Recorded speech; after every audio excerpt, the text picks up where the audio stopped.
Okay, we continue on to the fifth wheel. The fifth wheel, you want to make sure that that you have all the hardware, none of it's missing, everything is securely fastened where it's supposed to be. You want to check the center pin, making sure it's in good working condition, not broken. You also have your release arm. You want to make sure the release arm has no bends, no cracks, no illegal welds, and that there's no space between the fifth wheel and the trailer.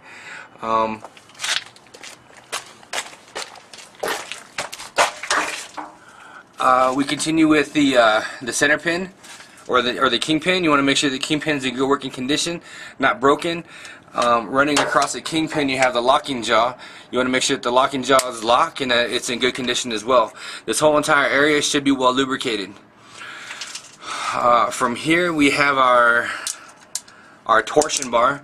You want to make sure our torsion bar is connected from the differential and into the frame, that there's no bends, no cracks, and no illegal welds.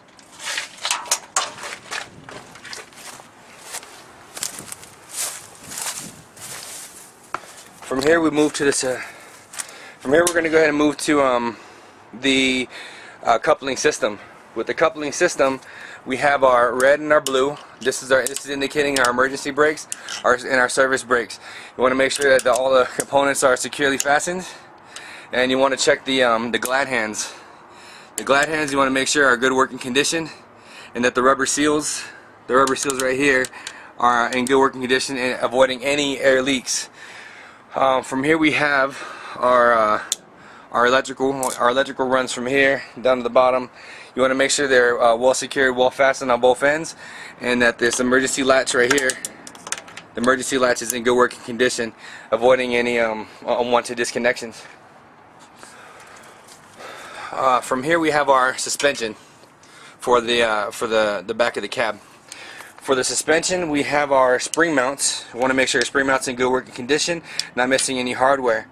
You also want to check the leaf springs, making sure that the leaf springs have no more than 25% damage.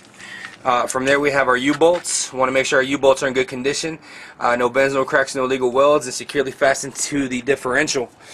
From here we have our shock absorber. You want to make sure our shock absorber has no leaks and no damage. Also securely fastened to the bottom base, and on the upper part to the bracket securely mounted to the frame.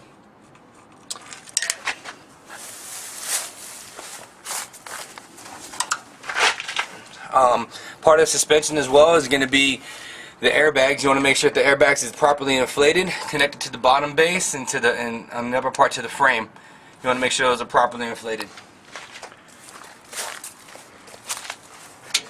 From here we move on to the brake system. What we have is a dual set of air brake chambers.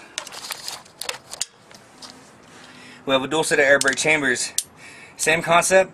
You want to make sure on the housing that there's no bends, there's no cracks, no leaks. You want to make sure all the clamps are fastened. You want to make sure the hoses have no leaks, no tears. And on the back of them are going to be, I don't know if you can really see them, but somewhere in the back right here is going to be your slack adjusters. Same concept, only this time slack adjusters are allowed 2 inches of play. If it has any more, the manual adjustment is 1 full turn right, 1/4 turn left. Continuing on with our brake system, we have our brake pads. You want to make sure the brake pads are no less than 25% thickness, and you have your brake drums. You want to make sure there's no cracks, no damage, no white and no black powder. You also want to check the inside of the rim, making sure that there's no cracks or damage. From here you have the 2 tires, allowed to be retread. They have to be the same size of tire. The depth tread no less than 2/32 of an inch. There has to be a 4-inch gap, no debris in between. From there you want to check the face of the tire, making sure there's no cuts, no holes, no bulges, and everything's in good condition. Also, we're here, you want to check the lug nuts, making sure not missing any hardware, everything's securely fastened, the oil hub seal reading its proper level, and there's no leaks. Check the outside of the rim, make sure there's no cuts, no damage. You also want to check the valve stem, making sure it's not touching the rim. And inflation in between 80 to 120 psi, or whatever the manufacturer recommends. You also want to go ahead and check while you're here the drive shaft. You want to take the drive shaft and with the drive shaft you have this side is connected to the transmission. The other side is connected to the differential. The drive shaft has U-bolts. You want to make sure the U-joints. You want to make sure U-joints are well connected and well lubricated. While you're in this area, you want to go ahead and check your differential oil pressure, or your oil level for your differential.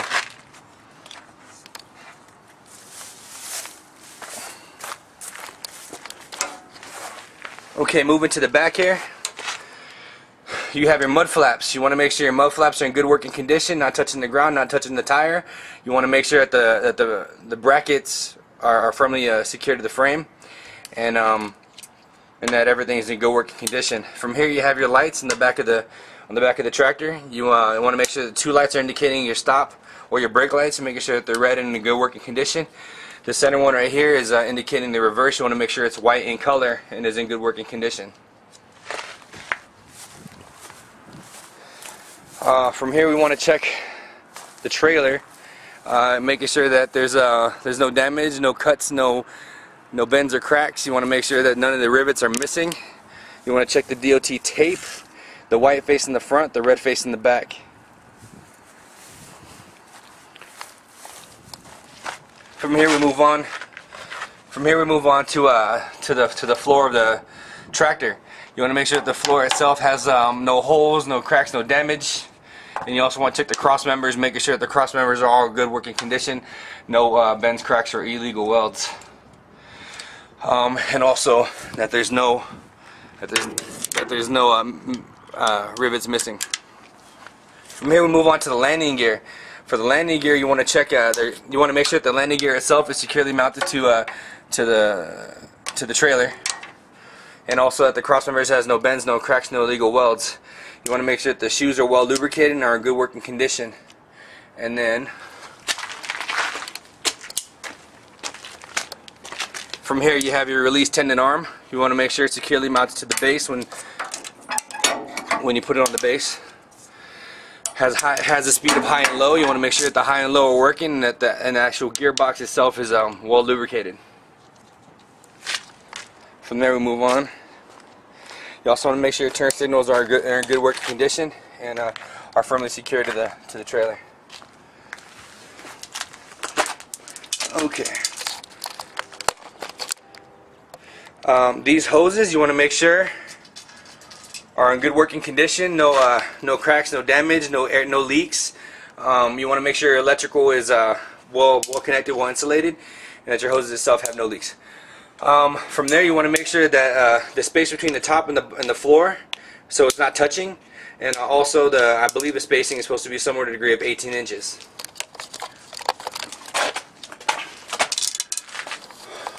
Okay. From here we have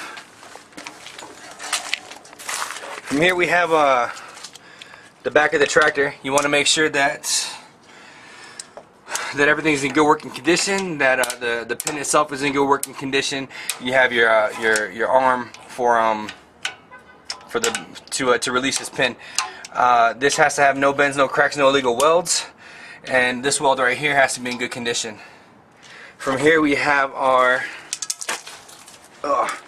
the back. We have our suspension system. Our leaf spring need to be in good condition. I'm sorry, yeah, our spring mount needs to be in good condition. Our leaf springs right here, no more than 25% damage. We have our U-bolts. Make sure U-bolts have no bends, no cracks, no illegal welds, and securely fastened to the rear axle. From there we have our stabilizer bars. These stabilizer bars seem to be stationary. You want to make sure they're all in good working condition. No bends, no cracks, no illegal welds. Once again, we have two sets of dual air brake chambers. So you want to make sure the housing, once again, has no cracks, no leaks. You want to make sure that that everything is securely fastened, that there's not missing any hardware, that the hoses themselves have no cracks, no damage, no leaks. You want to make sure that the air tank itself is doing good, no leaks, no damage. And you want to make sure our red and our blue, so our emergency and our service brakes connectors are in good working condition, not missing any hardware, no leaks. In the back of here, should be our slack adjusters You want to make sure our slack adjusters are not reading any more than 2 inches of play. If it does, it's manual adjustment, 1 full turn right, 1/4 turn left. From here we have our brake system. We want to make sure our brake discs are not will have no less than 25%. And from there you have your drums. You want to make sure your drums have no cracks, no damage, no white or no black powder. You also want to check the inside of the rim, making sure the inside of the rim has no cracks and no damages.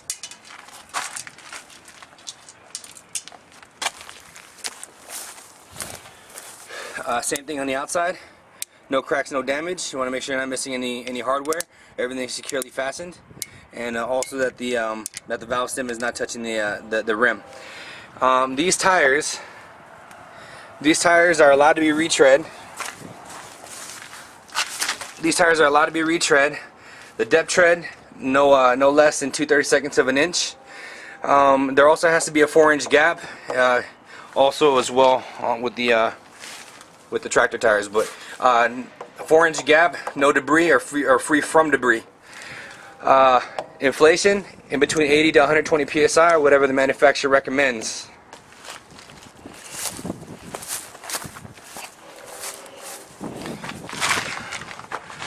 We want to check. We want to go ahead and check the mud flaps. Make sure the mud flaps are in good condition, not touching the ground, not touching the tire, and also securely mounted to the bracket. The bracket securely mounted to the frame of the trailer.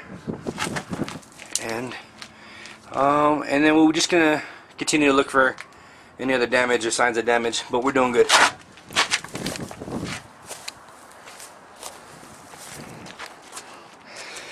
Okay, right here we have our DOT regulation bumper. Want to make sure that all the reflecting tapes are in good working condition. Making sure the frame of the bumper itself has no cracks, no damage, no illegal welds. From there we have our lights. We have our brake lights from the bottom to the top, and we want to make sure those are all red in color and are in good working condition. We have our license plate. We want to make sure our plate is in good working condition as well, securely mounted, and that the brake light or the light to the license plate is in good working condition. You want to go and check the hinges on the door, making sure it's not missing any hardware and that everything is in good working condition. The door itself, no cracks and no damage. And then also you want to check the latches, making sure there's no cracks, no damage, no illegal welds, and that the latches themselves are in good working condition. So, the same inspection I did on this side of the tractor and trailer apply to the right hand side of the tractor and trailer. And with that concludes the pre-trip inspection from outside of the vehicle.